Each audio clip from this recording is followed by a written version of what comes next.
মুঘল সম্রাট আওরঙ্গজেবের আমলে ১৬৬৪ থেকে ১৬৮৮ সাল পর্যন্ত বাংলার সুবেদার ছিলেন শায়েস্তা খান। তার দুই মেয়ে তুরান দখ্ত, যিনি বিবি মরিয়ম নামে পরিচিত ছিলেন, আর ইরান দখ্ত, যাকে সবাই জানত পরী বিবি নামে। শায়েস্তা খানের কন্যা বিবি মরিয়ম চিরনিদ্রায় শায়িত আছেন নারায়ণগঞ্জের হাজীগঞ্জের কেল্লারপুরে।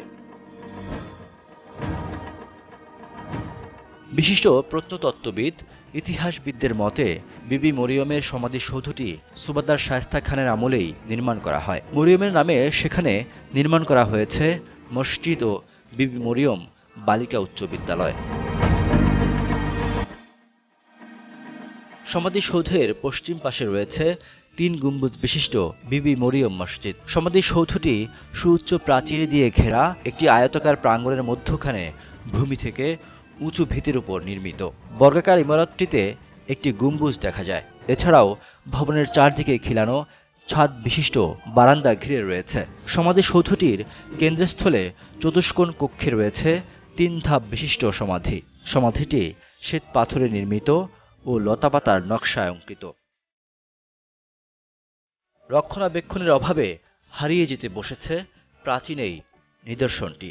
বিবি মরিয়মের সমাধির দেয়াল থেকে খসে পড়ছে ইট-সুরকি। আমরা এলাকাবাসী পক্ষ থেকে রক্ষণাবেক্ষণ চাই, এটা সংস্কার কইরা এটা পুনরুজ্জীবিত করা, এটি এলাকাবাসীর কাম্য। এটা হচ্ছে বিবি মরিয়মের সমাধি। উনি শায়েস্তা খার কন্যা। ওনার আরেকটা বোন আছে যেটা ঢাকা নবাব বাড়িতে।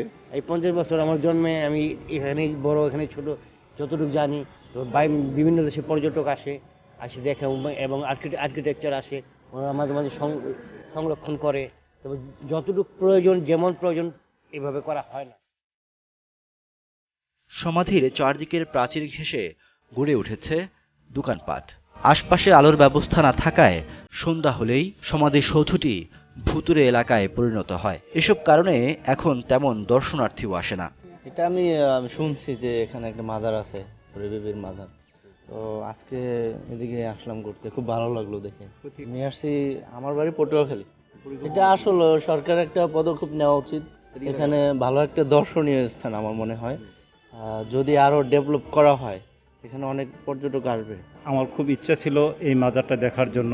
যদি এটা প্রত্নতত্ত্ব অধিদপ্তর এইটা রক্ষণাবেক্ষণের দায়িত্বটা নেয়, তাহলে এই জায়গাটা আরও সুন্দর হবে এবং সিকিউর হবে এবং নিরাপত্তা হবে পর্যটকদের জন্য। ঐতিহাসিক স্থাপনাটি সংস্কার করে জাদুঘর করার দাবি জানিয়েছেন দর্শনার্থী ও স্থানীয়রা। ডেস্ক রিপোর্ট, একুশে টেলিভিশন।